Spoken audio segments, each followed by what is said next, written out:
to Vacation Station, hosted by Lisa and Nancy, editors of BigBlendMagazines.com.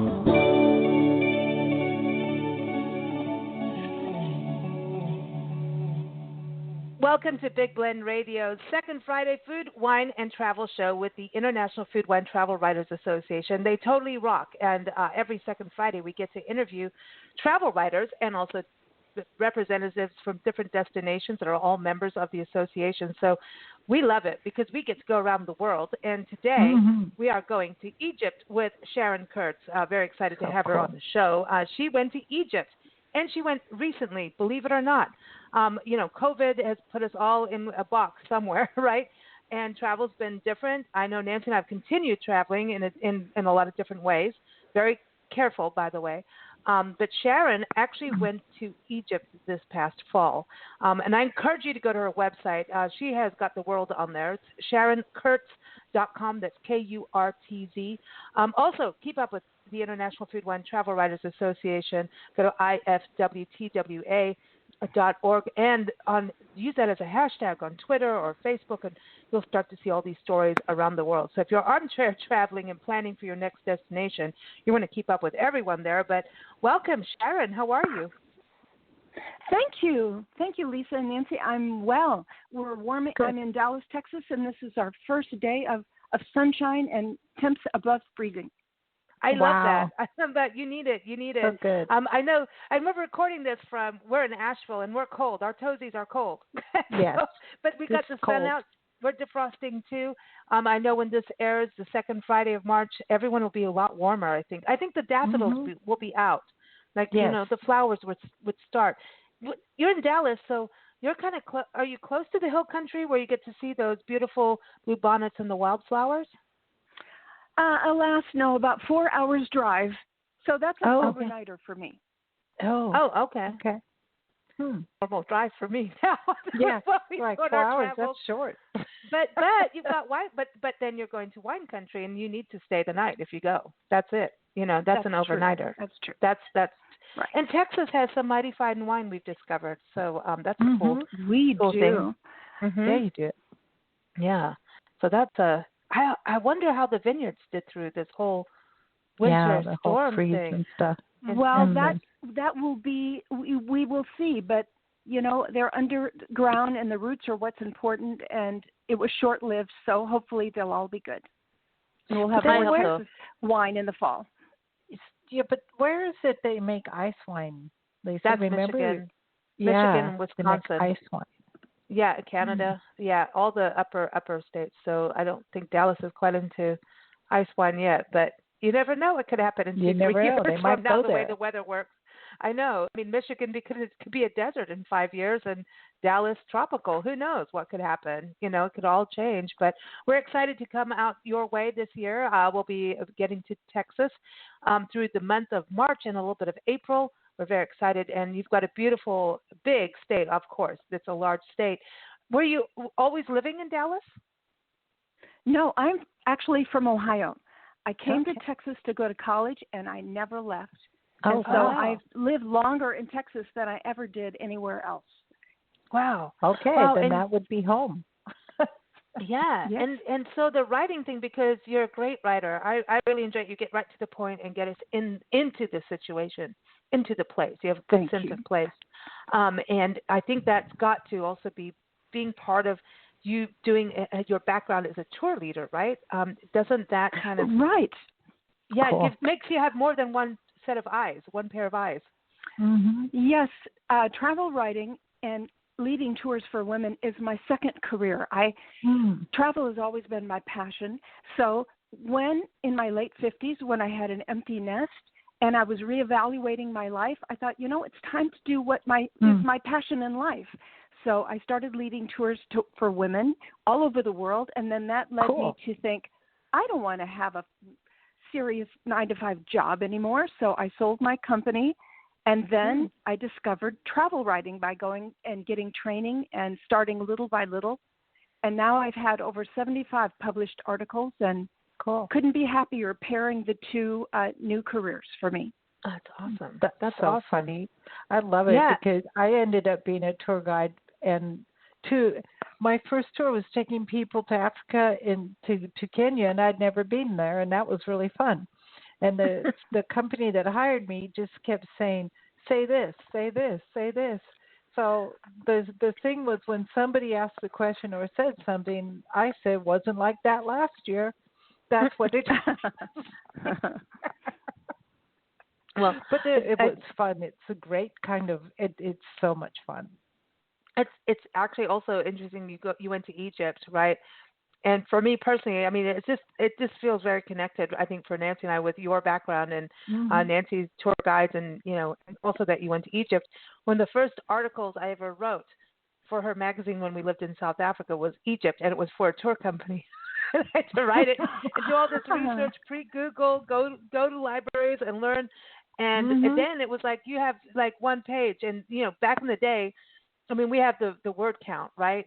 But back in that day where it was typesetting and printing, you really had to have the word count. And I was like, no, I want to do the whole book on Egypt. Nope. And then I want to go to Egypt.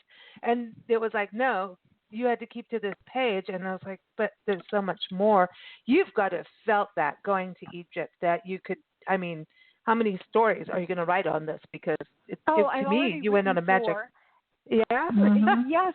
There's so many stories to write. I had experiences that would last. I could write about it for a year. Yeah, exactly. I believe that. I love that. For sure. And I want to tell everybody that you've got a great article talking about King-Tut and your experience with him. But you've got it up on our nationalparktraveling.com right now. Just type in Egypt. It's the only article on Egypt we have there right now. And it'll be featured in the spring issue of Parks and Travel magazine, which you can also find at nationalparktraveling.com. But you had such a unique experience. Everybody's, like I said, holed up at home, and you're like, I'm going to Egypt. How the heck did that happen? Well, all of my trips for 2020, as for everyone else, were canceled.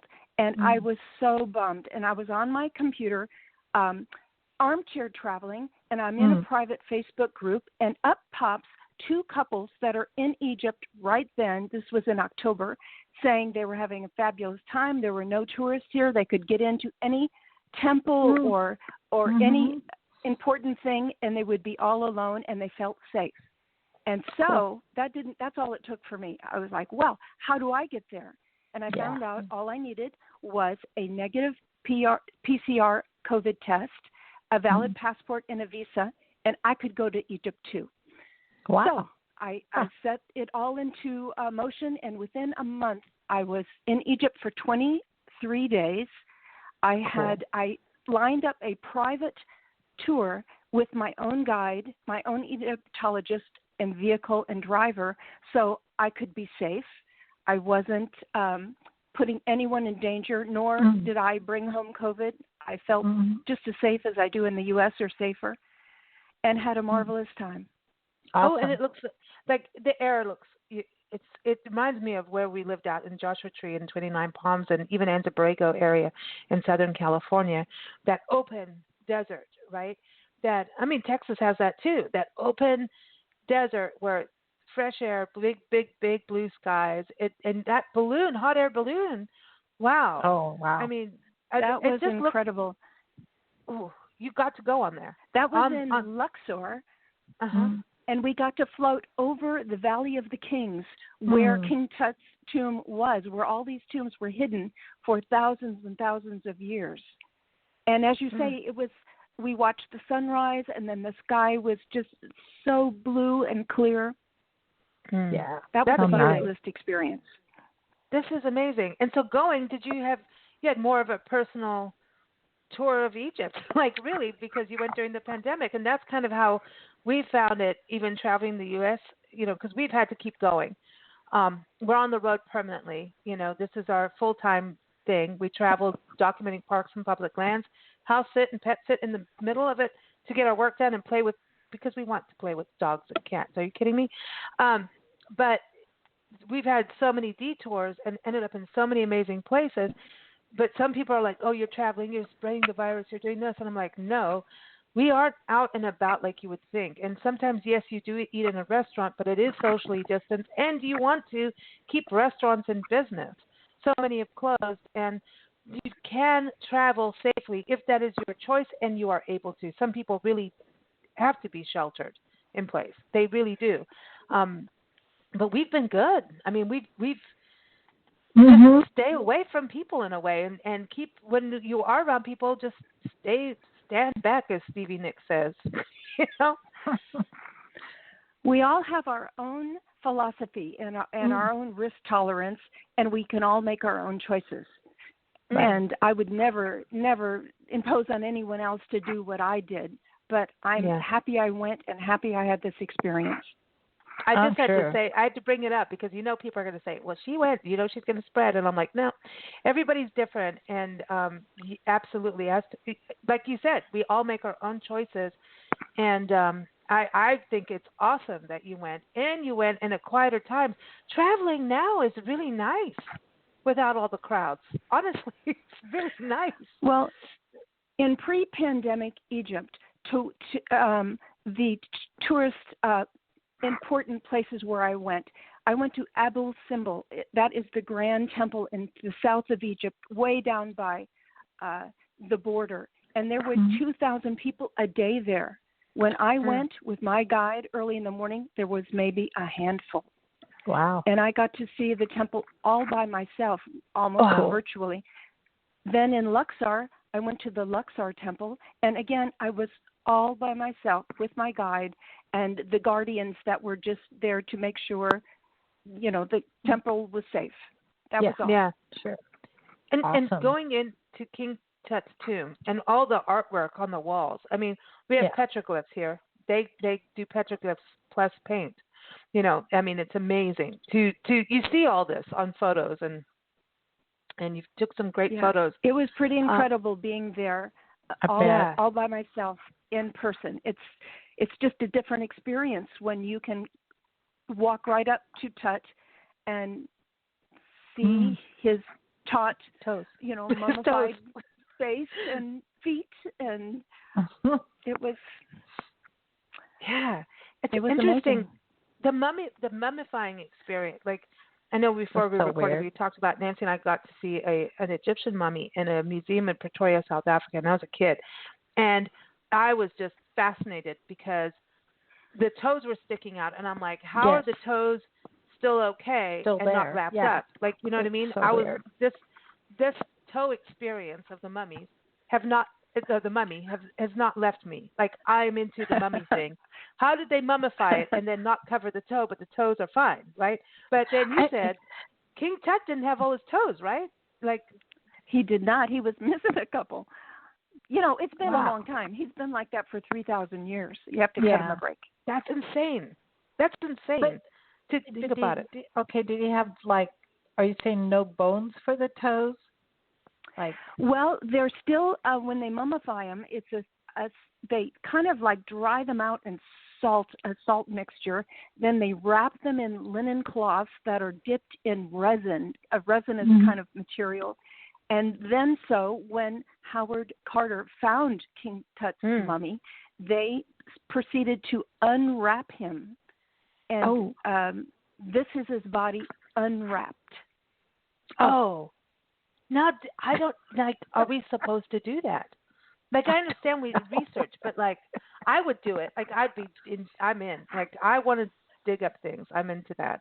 I think I was an archaeologist in my past life just because it's fascinating. It is. It's amazing. Nowadays, Egyptologists, when they find new discoveries, they really don't unwrap them anymore. They leave them as they found them to preserve history. But this was 1922, and that was just what they did then. And so you don't need to do it again, too, because once you've done it, you've done it. You don't need to do it to everybody else. Maybe they can X-ray and not have to unwrap. Yes, you're right. They can do all manner of ways of looking inside now that they didn't have in 1922. Yeah. Cool. Yeah. Well, what I've also seen a lot is through lasers and Google Earth and stuff. They found, like, Easter Island. They found the other part of the bodies of the statues. You know, here's the big faces of Easter Island, And then you can see the rest of the body because they have these laser things that can show you that. The Chaco Canyon, in northern New Mexico, they're now finding things. There's just areas that they're through laser technology where you don't have to disturb the earth, but they're able to see. Find it.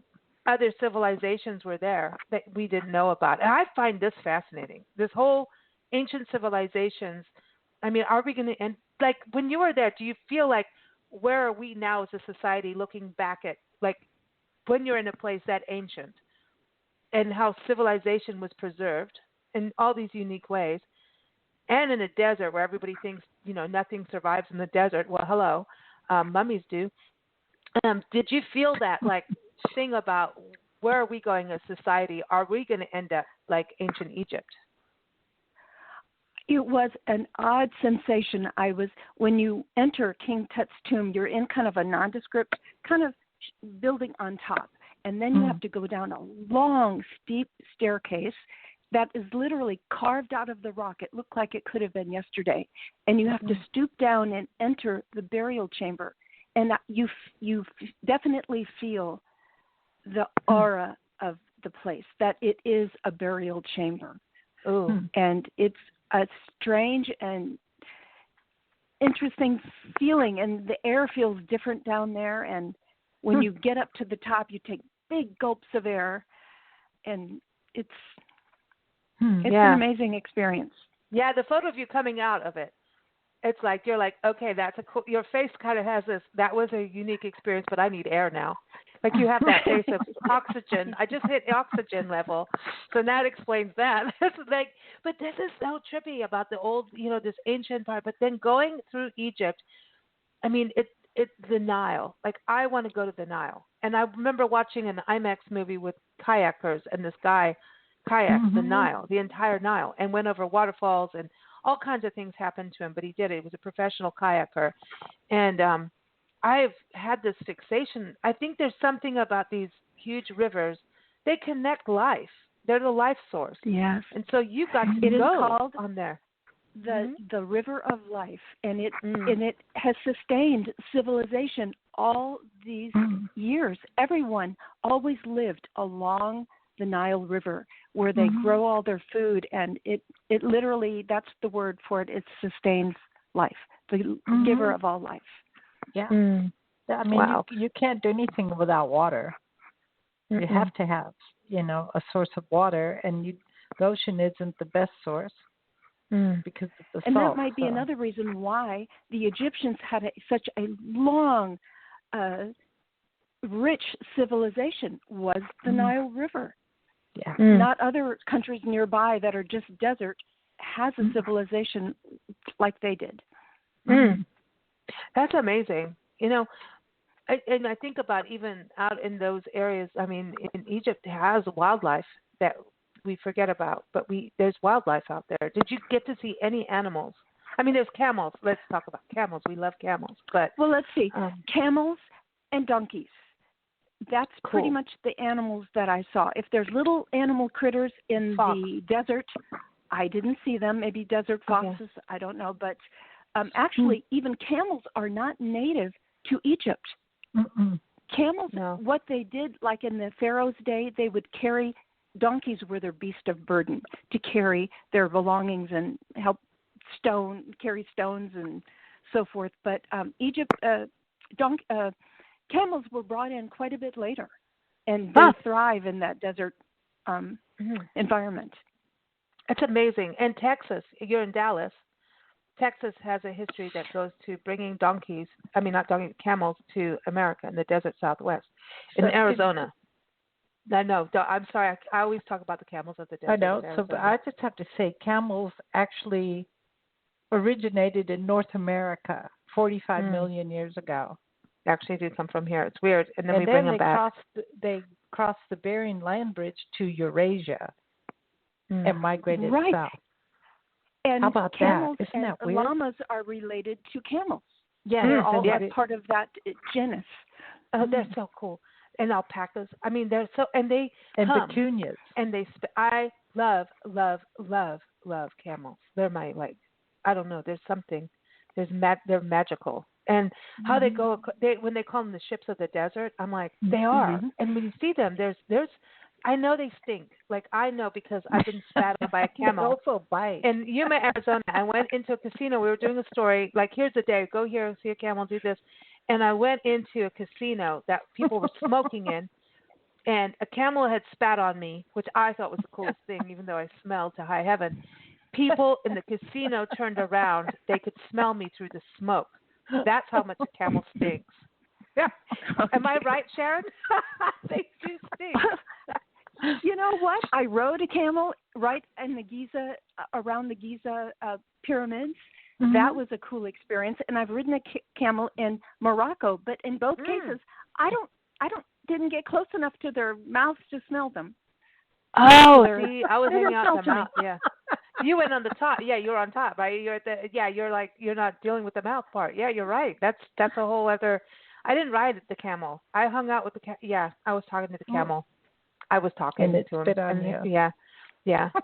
So anyway, that's cool. But so you've been to Morocco. So this is cool. The connection between Morocco and Egypt. Did you feel that kind of connection? Is it similar? Is it not? Because we kind of lump them together. Yeah. Yeah, and both on the African continent, Morocco and Egypt.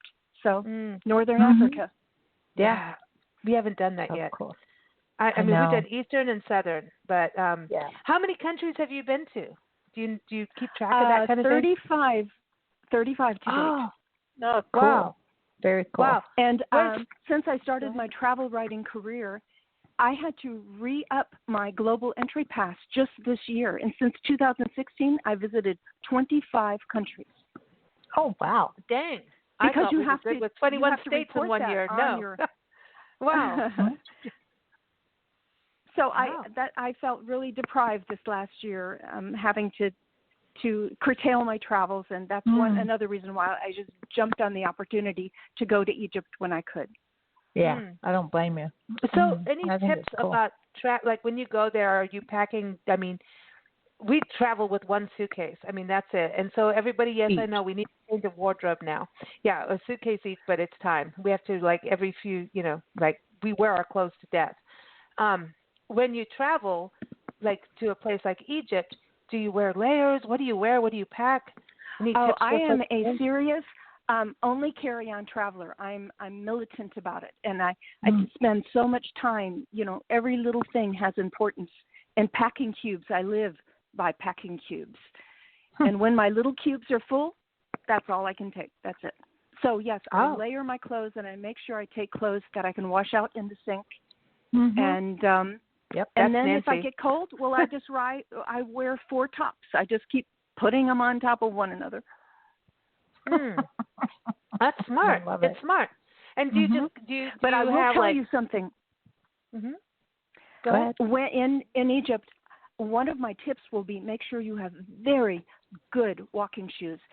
In Egypt, it's a developing country, and the roadways and the walkways, they're pockmarked and full of holes, and I literally had a very good pair of walking shoes. They were Merrell shoes, and I ruined them. I actually threw them in the trash as I was leaving for the airport.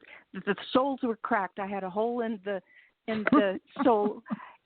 So that's one tip. Make sure you have very good shoes when you go to Egypt. Wow. Okay. But that's important, because walking, I mean, you can fall down and that's it for your trip. You can totally mess yourself up.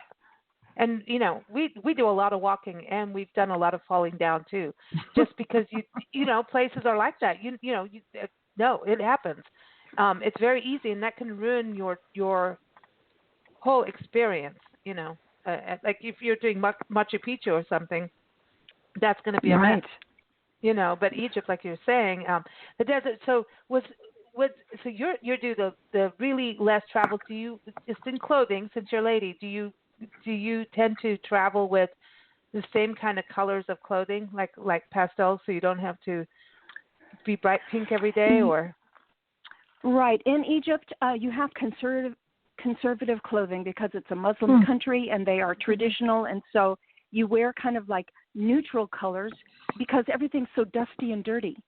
So I had like khaki pants and maybe taupe pants and beige tops, and maybe if I had any color, it was in a scarf. So everything was earth tones in Egypt for me. Mm. The scarf thing is a good idea these days more than ever because you can use it as a mask too if you have to. Yes, you know? Exactly. I think scarves are good. I need to get Nancy. You have scarves. You do that. Nancy's like one of these ladies who she's like 10 ponchos in her suitcase because then it just hides everything. Cover everything. That's the way I roll. About the poncho. I know. Yeah. I'm just still like I am just the whole thing of being in King-Tut's chamber alone with all of this ancient artwork around you. This burial site, to be there and be part of history, and even know the archaeologists that went there before you. There's even that. Yes, and know that he is the one that opened up the tomb, and I was walking exactly where he walked and discovered the tomb. It is amazing. That to me is like that's the thing about travel is to go to places to feel history, not just read it in a book. To feel the history. And you do feel it. You walk in places, there's certain trails, you feel stuff. That's what got me addicted to it when I was a kid and we went on the road in South Africa for 2.5 years. We went to every single park, every single place. And it was Ishlawanda Rock with, Shaka Zulu and all of these unmarked graves where there were just rocks that were whitewashed it just was the battleground. You felt it. And yeah. So you understood as a teenager, young, I was like 13, 14 years old, understood then what my history books were talking about. And you've got to feel that. It makes it real. Mm-hmm. Yeah. It makes it real. It's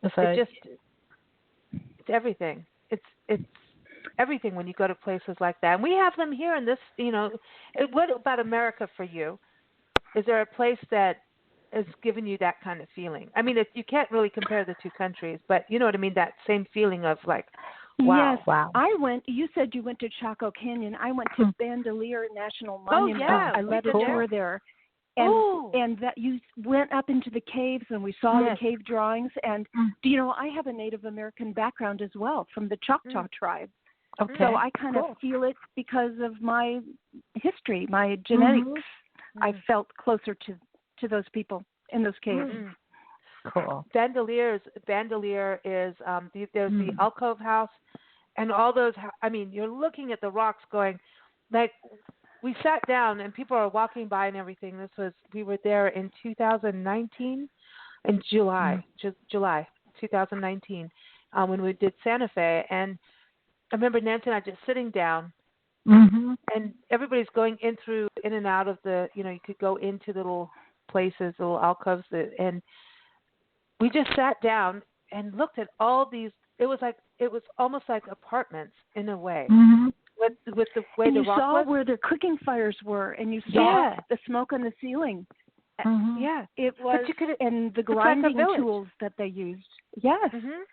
It's like a village, and you look at it going, they could almost, I remember Nancy and I sitting there going, they could play what Hollywood Squares by poking their heads out because of the way I don't mean it weird. I mean, it's like it was like a civilization. It's like an apartment complex. It was like an apartment complex, but no just like doors. Yeah, no doors. It's just different than what we have. But you could imagine women and men maybe talking to each other out of these windows. You know what I mean? Well, it was a community. Yeah. They lived in a communal life, all That's helping amazing. one another and supporting one another. That's why I said about Hollywood Squares, is just because it was so like that. So you can just poke your head out. Everyone's doing Zoom right now, right? So that's why I'm trying to say it's like that, but it's in this ancient rock and ancient place, and it's so spiritual there. There was a big spiritual vibe. I mean, it's overwhelming. But that is like Chaco is like that too. I'm glad you went to Bandelier. Wow, that is awesome. That's cool. So and being a tour leader, does that help you? I know that was before, but watching people experience something for the first time give you an insight. Is something Right. Well, preparing for the tour, I'm not the guide that has to know all the history, but I have to know my stuff. So I'm respected, so I can talk intelligently about these places. So I study like mad before we go.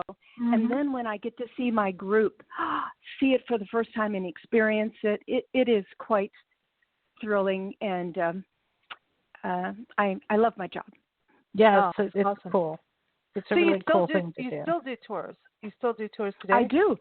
Awesome. I do them both. Last year, our tours were all canceled because of COVID. But this year, I will lead a tour to Denali National Park in June. Oh, nice. Nice. And then New York City neighborhoods in September. So I am crossing my fingers that this tour is already half full and that people will be vaccinated by June and ready for a new adventure, a group adventure. Cool. How do people get in touch with you? Is it through Sharon-Kurtz.com for your tours? No, I work for a company named Women Traveling Together. I'll send you the link and maybe you want to post it. But it's for small group tours. Cool. Women, we meet at the destination. You come solo and you have this wonderful group of like-minded travelers. And it's just a really great way to travel. I like that a lot. I think there's so many women that want to go out and do something after, like you said, after you go through the empty nest experience, and maybe it's people have we have 3 careers now as human beings. Yes, you're right. And so what I do is I pair my trips, and then I get to go somewhere new, and then I take lots and lots of notes, and then I can write about my experience as well. So the 2 careers work like peas and carrots. They're a perfect complement to one another. Don't make me eat the peas, though. That's kidding. Okay. I'm just kidding. But this is really cool. So, would you consider taking a tour to Egypt?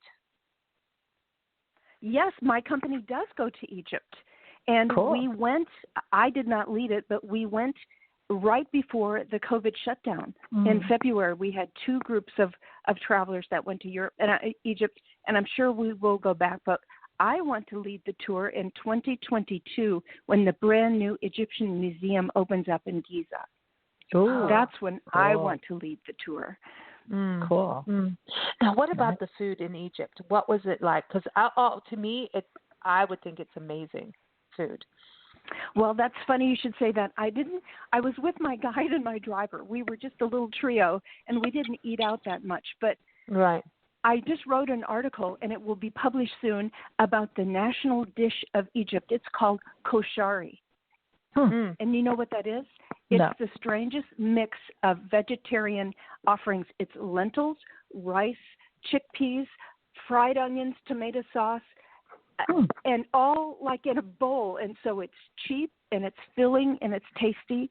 And it just comes from a broad range of cultures that all brought this dish together, because rice is not Egyptian, and God knows macaroni pasta is not. Oh, that's what I forgot. It has pasta in it, little macaronis. So it's called the national dish of Egypt. So I had koshari, and I had Egyptian bread is incredible, and kind of like Middle Eastern, like mezza plates of flatbreads and falafel and chicken shawarma. That's another thing that I had. You know, those big meats that are on like a spit going round and round, and then they shave it off. And so that's what I had. Always so good. Koshari, chicken shawarma, and lots of bread. Wow, this is so cool. Everyone, you got to keep up with Sharon. Sharon-Kurtz.com. She's on Instagram. She's on Facebook. She's on Twitter. I mean, this is the coolest thing. If we can't travel, you can live through Sharon's experiences, right? And travel writers' experiences around the world. And that's what I love about the International Food, Wine, Travel Writers Association. I love our second Fridays because we get to all these places that we can't go everywhere as individuals, but we can certainly try, and you can certainly learn through travel writers' experiences. And travel writers, we get that other insight. We get to go in the back door of the restaurant, you know, and I love that. It's my favorite thing is I don't want to always be in the front door. I want the back door. I want to see what's going on. How do you make this happen? And that is my favorite thing about the job.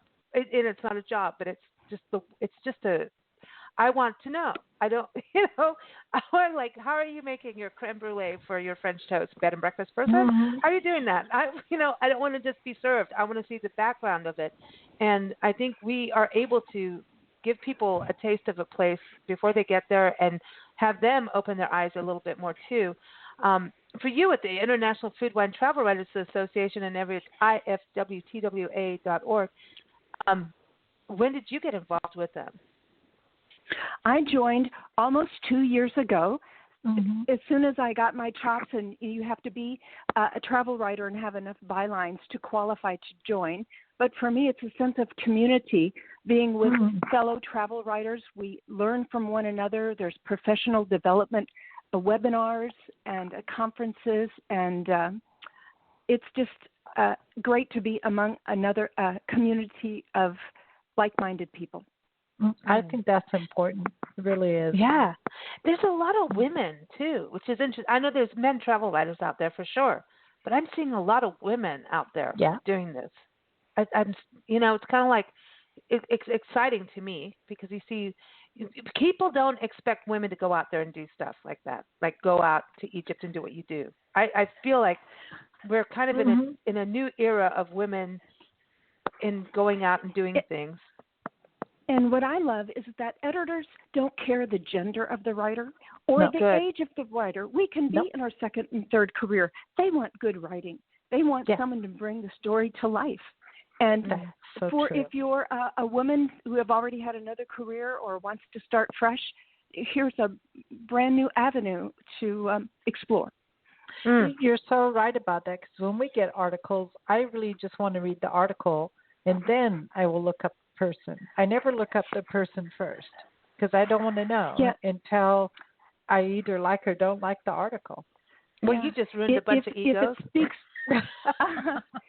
speaks to you and the words sing and come to life, who do you care who the gender is? Exactly. I don't. And the only reason we actually look it up is because we, want to give credit where credit's due, and we're going to do the interview. But if I read the article and I don't like it, I don't care who it is then.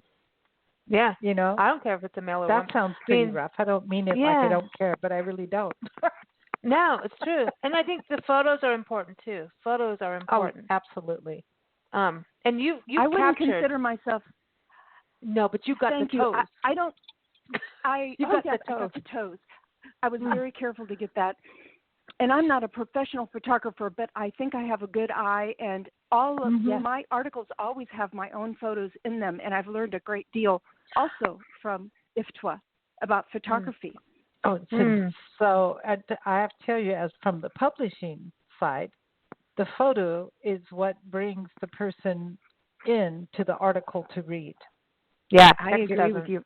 Yeah, it really, it's not like a book where if it's a nonfiction book, and the headline, have a good headline and a good title. Yeah, you have to have a good title, good headline, and you have to have photos that will draw the reader in to read the article.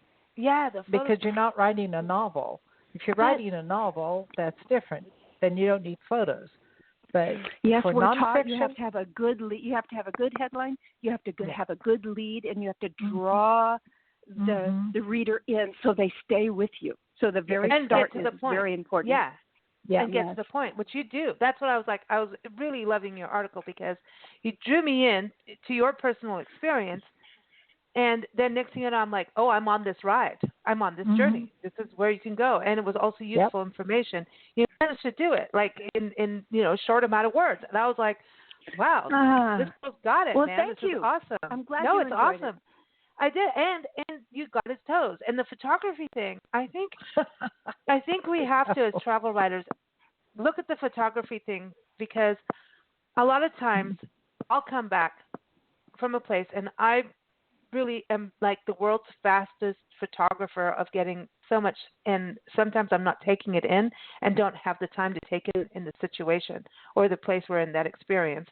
You can soak up the energy, go for it, and then you come back and you will find you will have a gazillion stories just over a photograph you took because you didn't see this when you were there. Like we've been in certain places, and I didn't know who this person was. Dig up that, like, oh my gosh, it's the dude that did this. It was like Bandolier, right? Bandolier, like, oh, now I have to go look up who Bandolier was, and a lot of people know who he was. But then I started really digging into what he did, and it's like, thank God for Bandolier. All these places wouldn't be protected without him, in the Southwest. That's and all right. the cliff dwellings, like Gila cliff dwellings in northern New Mexico, southwest New Mexico, all of those places. So you start to dig in, and then next thing you know, you're down a rabbit hole, which is super fun. We love the rabbit holes, but then you get in trouble, and now you want to write a book. But the photography gives you a perception that you didn't see maybe when you were there, and you just took that photo. And I say take as many weird photos as you can. Photograph the plant. Photograph all those weird things that you don't think are going to be a story. They will become the story later, the weird ones. That is right. You can tell so many stories just by going back and then going back again. And that's what's great about being a storyteller. Yeah. And the photographs are key. And I think a lot of writers now in COVID, watching everybody in IFWTWA, all the travel writers, they're unearthing all these things that they did a story, then they moved on to the next destination, right? Now we're seeing more of the world this year of the pandemic than ever through IFWTWA writers, because they're like, okay, well, I never showed this photo because I was stuck on my social media plan, and now my social media plan's shot because of COVID. And now we get to actually go to town. Now we get to go to town. Or I had a media trip to the next place, and I didn't get to flesh out this particular focus that you had, but now you have time at your leisure to go back and flesh them out. And the world is rich, full of experience, to be told. It's been a creative time. COVID has been it's sad because people have lost their lives, and businesses have been lost, and people are losing homes. I mean, I'm not making light of it whatsoever at all. However, whenever there's a hard time, creativity blossoms. It's just the way the world works. That is just a natural thing. And I think this year I've watched travel writers have to really dig deep and wrestle with if they could travel or not, and create something no matter what. And some, it's businesses had to do that. Everyone has had to do it. The musicians have had to turn their life, and performers and actors, everyone's had to change. But we didn't give up. We've all had to pivot. We had to pivot, but then you realize, oh my gosh, I didn't know what was right outside my door. I didn't know what was across town. I didn't know about this live venue where I could go. So, life goes on, and we just have to pivot and get on with it, and travel will return eventually for all of us.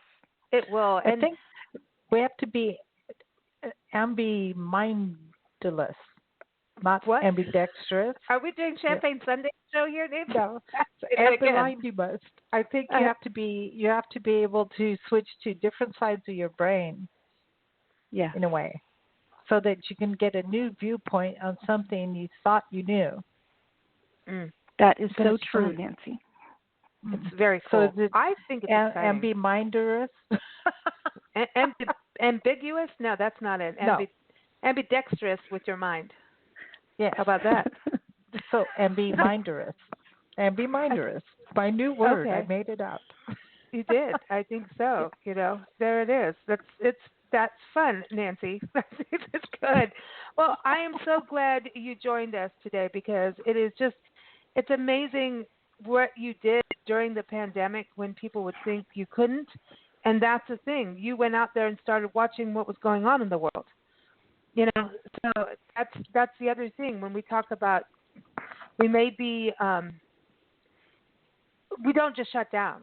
And you just kept going, even though you were in a private Facebook group or travel group or something. You saw an opportunity and jumped. I mean, did anybody look at you like you were nuts when you said you're going? Like, did any of your family or friends say, like, you need to be careful? Yes, of course. What's interesting is you have to be very careful, because there's such thing as travel shaming. People have very strong opinions about what's right and wrong. We know. So I had to be kind of careful about it, but my husband was all for it, because he knows me and he knows this is my passion. He knew I would be careful, but my adult son, he was not happy with me. Mom, that's dangerous. You don't and so I had to do what I thought was best for me, and I went. And I came home whole, and everything was fine, and that's life. We all have our own opinion. Protective, but listen, that is it's different than people on the trail that you don't know. That's a son that really cares. You know. Yeah. So that's something that's beautiful. And so, I mean, Nancy and I do that to each other all the time. I'm like, Mom, you can't do that. She goes, watch me. And I'm like, oh, you're doing it. And I'm right there to pick you up. I'm right there to pick you up. And back and forth, we do stuff like that to each other all the time. Like, don't try and walk over that ravine part over there with that. No, yes, I'm doing it. It's too late. Oh, don't drive down that road. And now you're in the mud. Now what are you going to do? We do that a lot. So funny. You get stuck in the mud all the time. Yeah. I will say for traveling to Egypt in these days, of course, I was very careful. And I had 3 kinds of insurances. I had travel insurance. I had my home health insurance that I called to make sure I was covered if I got COVID. I had evacuation insurance. So I did my homework and made sure if anything at all happened, I was covered and I would be okay. So smart. That's a good tip. That is a really good tip because those are tips that's insurance we don't even think about. It's like, let's just get on a plane and go. No. So you that's a calculated risk. That's a calculated risk. That's exactly right. I knew what the risks might be, and I was prepared for them. Oh, you're smart. You're cool. Really I like you, Sharon. You're cool. I hope we do meet you when we get to Dallas. I really do hope so. Yes. We have with so dogs much to talk about. Yeah, we do. I mean, it's like, this is so cool. So normally on our shows with IFWTWA writers and everyone, IFWTWA.org, you got to check it out. If you're a traveler, a travel writer, an author, a destination, a winery, I was going to say food maker, a chef. Go check it out. It is an amazing place that connects everyone together. It is so cool. So check that out. And Sharon, your story has been awesome, and I can't wait for everyone to read it up on nationalparktraveling.com. Just type in Egypt in the search, and also you'll see it in the spring issue of Parks and Travel magazine that comes out on the first day of spring. And you can sign up for our newsletter. And keep up with us at bigblendradio.com. Keep up with Sharon at Sharon-Kurtz.com. That's Kurtz. She's on Facebook and Twitter and Instagram as well. You're going to want to follow her, obviously. Like, take a listen. I mean, she went to Egypt, dudes. Like, she got to see King-Tut's toes. I'm so jealous about that. But I have your photo. And it's a World Heritage Site, by the way. This is important. And it is important that we have those places and we can really reflect 3,000. Like, he was preserved. Talk about being pickled, like 3,000 years. That's insane. Like, we can't even imagine 30 years, right? We're like, this, have a high school reunion. He had his hair. He had his hair. He had his teeth. He had his ears. He was just missing a toe or two. That's all. Everything else was there. No, what about his eye? Because his eye, so they, like, the eye thing is weird. His eyes were gone, but they kind of put something in place. But seeing someone's facial structure, his cheekbones and his nose, and it was all there. Ew. Wow. I mean, what if we started preserving all of our leaders in the world? Could you imagine that? Like, stop it. I know. Stop it. Sorry. Don't go there. I know. I won't. No, don't go there. Don't. That's really funny, though. It's funny. It's funny. I'm sorry. Like, no, now my mind went somewhere else. I'll stop. And everybody, I do want to say, you've got to look at the baboon photo. The baboon art. I'm just saying. I'm just going to bring it out there. I'm just going to leave it there. You have to go look. Lisa and Nancy, you are very observant. You saw things that I have not looked closely at yet. Well, obviously our eyes went there right away, but we are animal people. We're weird, and not weird. And we know. That sounds bad. We just know animals. We did live in Africa, and we have had baboon experiences, and they are multiple. They're not happy chappies all the time. No. We got chased on the Cape Good Hope. The tip of Africa. They chased us. Yeah, they wanted our sandwiches. Really aggressive, and not only did you have to throw your food away so they could have the food instead of you. You had to throw the containers because they can smell. Sorry, Tupperware, but baboons can smell through your plastic. Yeah, they don't care. But baboons, but you've got to think, the only animal that can take out a baboon is a leopard. A leopard. So you're like leopard, lions, and cheetahs. You aren't even coming close to what a baboon can do. And a leopard and a baboon. You're talking at the top echelon of this is the most important alpha. Like that's it. If you're going to have anyone take you to heaven, it's going to be the baboon. And I wonder about that. Now thinking further about the baboon being painted up there in the tomb, if that he's was a guard. Like I think he's a guard. He's a guard, and then also like he could take you there because he can jump if he has to. I think he's a guard. Well, these baboons were sacred animals to the Egyptians, and they were there to take King Tutankhamun to the afterlife. To something about there were 12 baboons for 12 hours that it took to get him to the next life, and maybe they had to be mean. Maybe they had to be really tough to do it. 12 hours. Oh, that's 12 interesting. Hours. So where does the 12 come from? That's interesting. There were 12 baboons, and something like it takes 12 hours from the time you die to make it to the afterlife. That was the significance of the 12. Huh. That's fascinating because we have had animal psychics on the show, and psychics, and actual real good ones, like mediums and like really good, like totally freak you out people. 72 hours. They always say 72 hours is this whole thing of when it is the resting place. There's like the three things. And so this is interesting. Like 72 is when they've like moved on. They get there, and then they can turn around and haunt you like after 72 hours. You know what I mean? Yeah, it's this 72-hour cycle. Yeah. It's fascinating. We've done some wild shows way back when. We haven't done anything like that for a while, but now I'm feeling a little itch to do one of those because it's cool. It's interesting. It's interesting. You know, people would call in and get readings, and they would be like dead on stuff. It was crazy.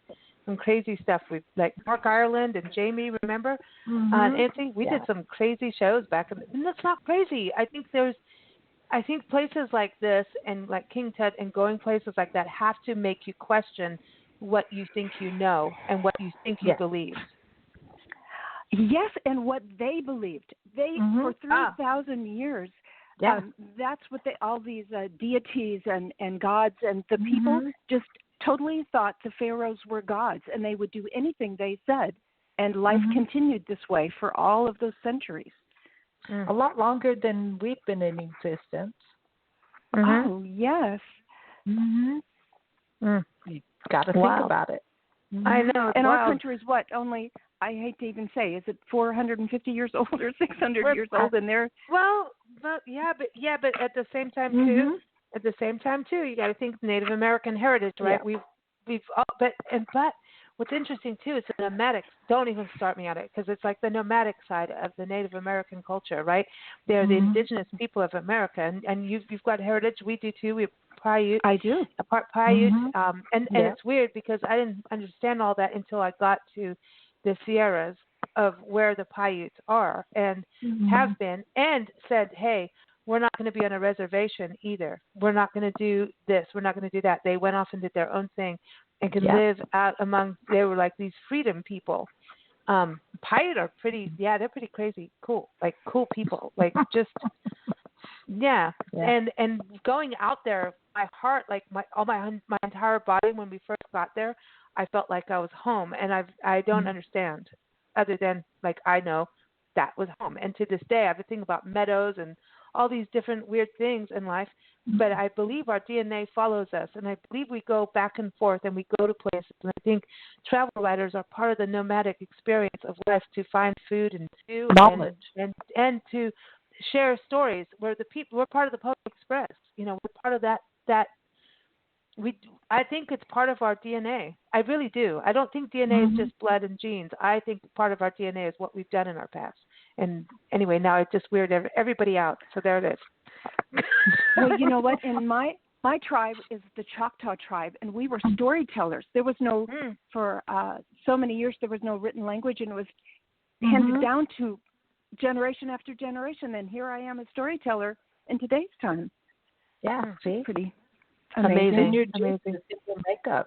I think it is. That's just how it is. That's amazing. I don't find it weird. I find it kind of comforting, you know. I do too.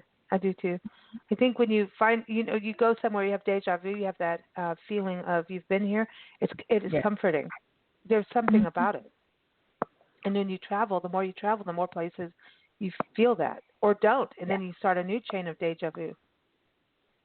Yeah, That's what we covered all the topics, right, Sharon, on this conversation? Yeah, we're getting deep. We're going deeper than I thought we would go. I know. I know. Cool. But how can you not get deep if you talked about Egypt and King-Tut and his toes? It's going to get there. But we've got some lightheartedness coming up next. Normally, I was going to say we play music. We love to pair music with our guests and their topics. And today we're going to do some Hollywood history from Steve Schneickert. This is he did this years ago. This recording years ago, King-Tut, and he's done a Hollywood history of Egypt, and so we're going to play that for you, and you can listen to more of Steve Schneickert. Just go to Big Blend, go to blendradioandtv.com, type in Steve Schneickert, and you can find his playlist, and he's amazing. And this really was a long, long time ago, and I think it was something to do with Victoria Chick, the artist Victoria Chick. It did a whole thing about Egyptian art and went into that. And so he did a segment covering it, Hollywood history. So here it is. Everybody enjoy. Thank you so much, Sharon. And hopefully we'll meet you when we get to Dallas. We'll wear our mask and be socially distant and cool, right? I look forward to it. Yeah, cool. You take care and defrost safely, because that's important. Thank you. The defrosting can hurt. We don't want you to get hurt. So you take care. Thank you so much. Take care. Bye-bye. Bye. Bye-bye.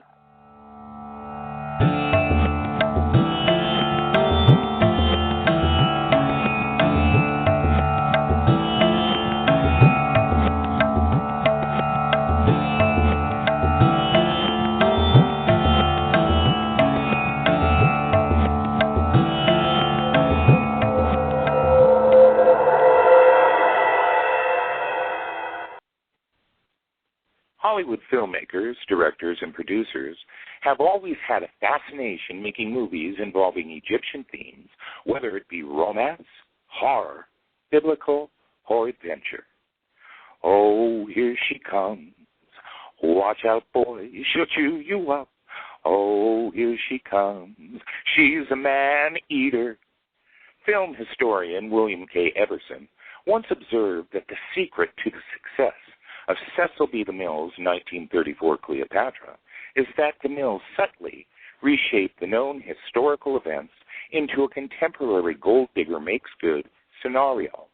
Queen Cleopatra, Claudette Colbert, uses her feminine wiles to become sole ruler of Egypt, by turns kittenish and cold-blooded. Cleopatra wraps such otherwise responsible Roman worthies as Julius Caesar and Mark Antony around her well-manicured little finger. To emphasize the contemporary nature of the film, DeMille adds little modernistic touches throughout. The architecture of Egypt and Rome has a distinctly Art Deco look. A matron at a social gathering clucks, "Poor Calpurnia," while the wife is always the last to know. And after Caesar's funeral, Mark Antony is chided by an associate for all that friends, Romans, countrymen business. Cleopatra's suicide from the bite of an asp marked one of the most memorable sequences in DeMille's career. Remarkably, for all of the enormous sets and elaborate costumes, Cleopatra came in at a budget of $750,000, almost $40 million less than the 1963 Elizabeth Taylor remake. King-Tut, he could have won a Grammy, buried in his jammies. Born in Arizona, moved to Babylonia. He was born in Arizona, got a condo made of stona. King-Tut.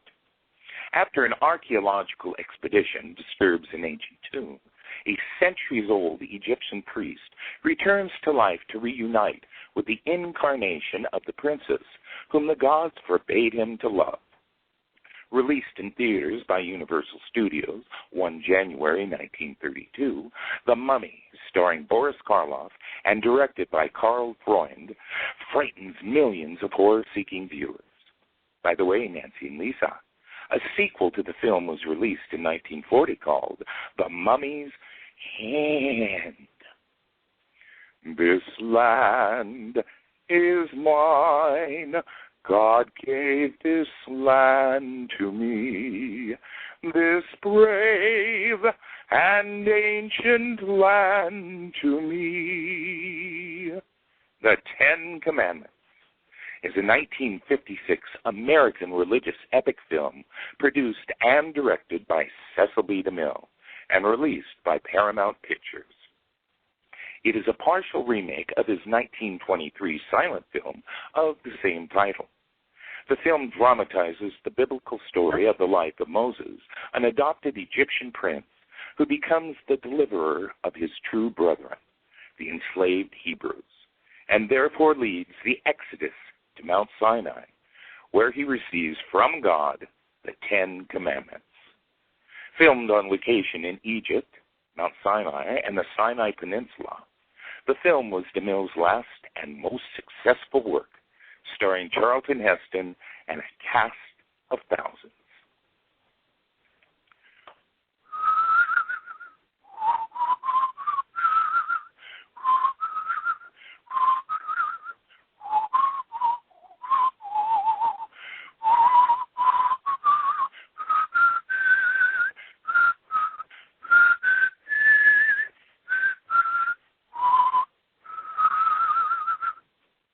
The epic of all epics, David Lean's 1962 Oscar winner for Best Picture, Lawrence of Arabia.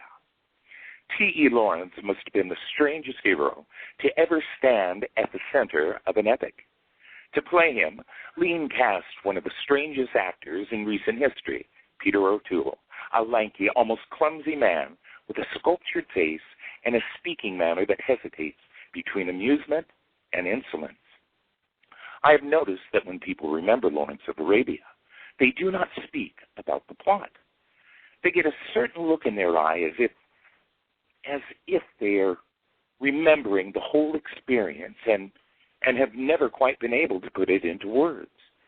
It is spectacle and experience, and its ideas are about things you can visualize or feel, not things you can say. Much of its appeal is based on the fact that it does not contain a complex story with a lot of dialogue. We remember the quiet, empty passages, the sun rising across the desert, the intricate lines traced by the wind in the sand. I'm Steve Schneickert, and this is Hollywood history as I recall it.